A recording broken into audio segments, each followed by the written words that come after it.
రైతు సమ్మేళన హైదరాబాద్ టైగర్ శ్రీ కొంపల్లి మాధవీలత గారిని వేదిక వద్దకు రావాల్సిందిగా మనవి. గౌరవనీయులు పెద్దలు కిసాన్ మోర్చా ప్రధాన కార్యదర్శి పూలమాలతో వారిని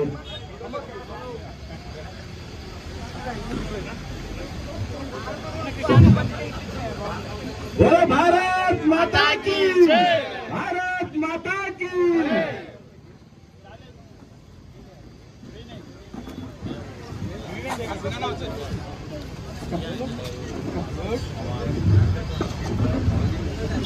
మన హైదరాబాద్ ను గడగడనిసిన శ్రీ కొంపల్లి మాధవీలత గారికి మనం కృతజ్ఞతలతో స్వాగతం చేద్దాం. జై జై మాతా, జై జై మాతా. డూప్లికేట్ నోట్లు తొలగించడానికి అక్కడ చాలా శ్రమపడ్డారు. సెంట్రల్ నుంచి ఎంసీఎస్ డిపార్ట్మెంట్ నుంచి ఎన్ని విధాల కంప్లైంట్ చేసి అన్నింటినీ తొలగించారు. అదే విధంగా చూస్తే ఈ రోజు హైదరాబాద్ బంజారా హిల్స్ జూబ్లీ చేసి డెవలప్మెంట్ చేస్తానంటున్నారు. మీకు మత కల్లోలొద్దు, హిందూ ముస్లిం గొడవలొద్దు, నేను డెవలప్మెంట్ చేస్తా, యువకులకు ఉద్యోగాలు వచ్చే విధంగా చేస్తా అని అంటున్నారు. కావున ప్రతి ఒక్కరు కూడా ఉదయాన్నే లేచి మాధవీలత గారికి ఓటు వేయాల్సిందిగా మరి.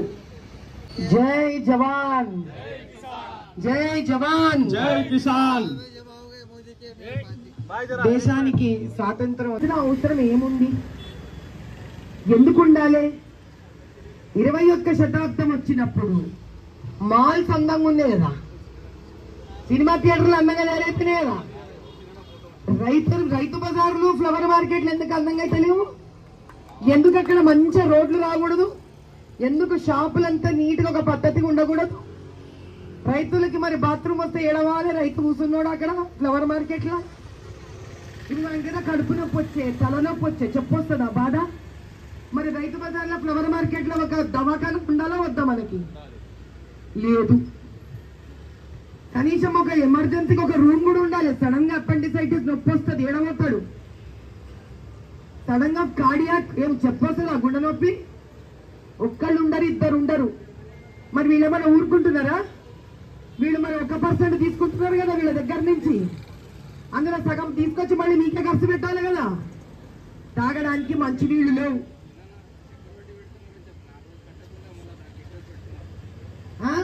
తాగడానికి మంచి నీళ్లు ఉండవు, కనీసం ఒక బాత్రూములు ఉండవు. దీనికి మళ్ళీ దళారులు ఉంటారు మధ్యలో. ఇంతకీ పోనీ గుళ్ళల్లో మనం పాపం ఈ పూల మార్కెట్ నుంచి దండలు ఏమైనా తక్కువ ధరకు పోతాయంటే ఆడ తక్కువ ధరకు పో.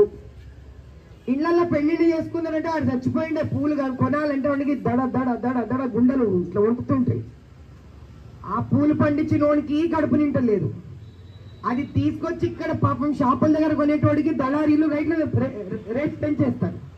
పోనీ ఇక్కడ కూర్చొని రైతు ఎప్పుడైతే ఇక్కడ కూర్చున్నోడు షాప్ దగ్గర అమ్ముకుంటున్నానికి ఏమన్నా బాగుందా ఇక్కడ వసతి అంటే వానికి బాగలేదు. ఇది తీసుకెళ్లి పోనీ ఒక చిన్న షాపులలో అమ్ముకునేటోడికి ఇక్కడికి వస్తే మళ్ళీ వానికి ఇక్కడ ఈ షాపా ఆ షాపా క్లారిటీ ఉండదు వానికి.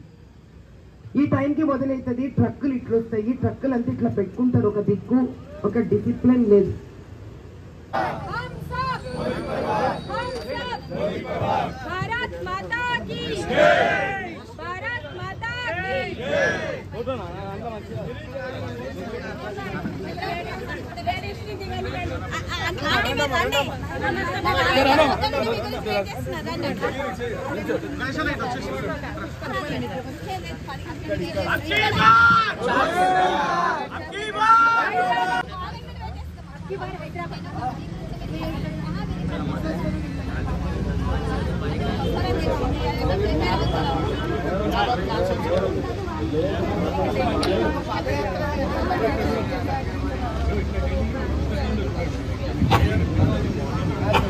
ఒకసారి మేడం లుక్ హియర్ మేడం, ఒకసారి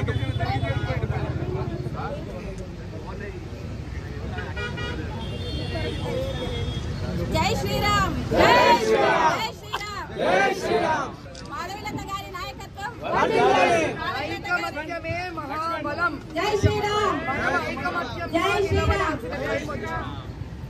మనము మోదీ గారిని గెలిపించుకునే టైం వచ్చింది. ఆయనని గెలిపించుకుంటేనే మనకి మోదీ గారిని గెలిపించుకుంటేనే కనీసం ఇప్పటి నుంచైనా మన మాట, మన శక్తి, మన హక్కులు బయటకు వస్తాయి. ఈసారి అబ్ నహీ తో కబ్ ఇక మీరు బయటకు వస్తారా? మిమ్మల్ని మీరు గెలిపించుకుంటారా? మిమ్మల్ని మీరు గెలిపించుకుంటారా? మీరు నిర్ణయించుకోవాలి. ఇట్లాంటి ఛాన్స్, ఇంత ఆవేశము, ఇంత స్ఫూర్తి, ఇంత శక్తి రామచంద్రుడి ప్రాణ ప్రతిష్టాపన అయిన సంవత్సరము బద్దకిచ్చిండ్రు. ఇప్పుడు వరకు ఎట్లుందో గుడిమల్కాపూర్ ఇంకా అట్లనే ఇంకా భయంకరంగా అయిపోయినా మనమేం ఆశ్చర్యపోతాం. కాబట్టి నా కోసమో మోదీ గారి కోసమో చేస్తున్నాం అనుకోకండి. మీ జీవితాలు బాగుపరచుకోవడానికి మీరు చేస్తున్నారు. మోదీ గారు మన కోసం వచ్చిండ్రు, నన్ను మీకోసం పంపించిండ్రు. మీరు మీకోసం బయటికి రండి. భారత్ మాతాకి 40 ఏళ్ళు ఎంఐఎం హైదరాబాద్ ఓల్డ్ సిటీలో పరిపాలించింది. ఈసారి మన హైదరాబాద్ ఎంపీ క్యాండిడేట్ మాధవిలత గారిని గెలిపించండి.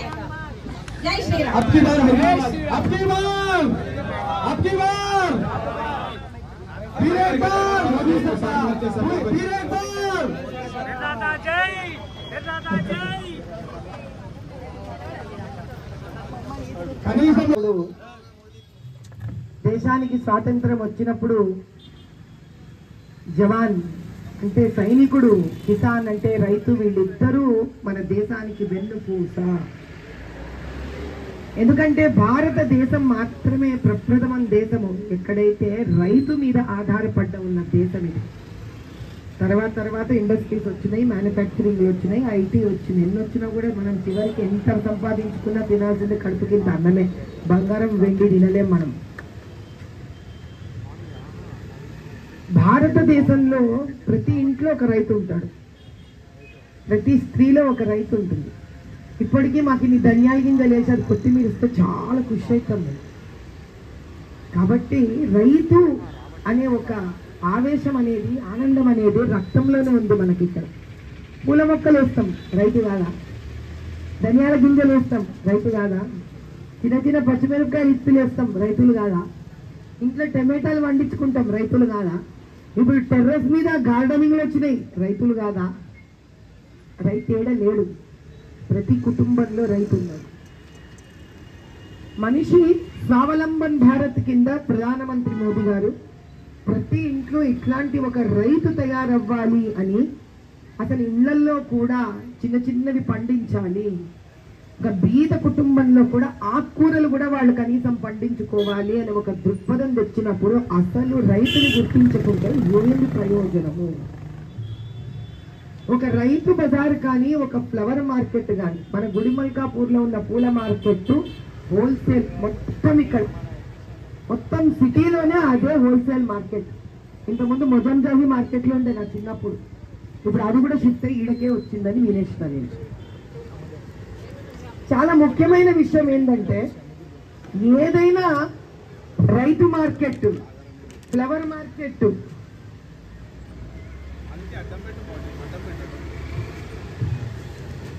ఏదైనా రైతు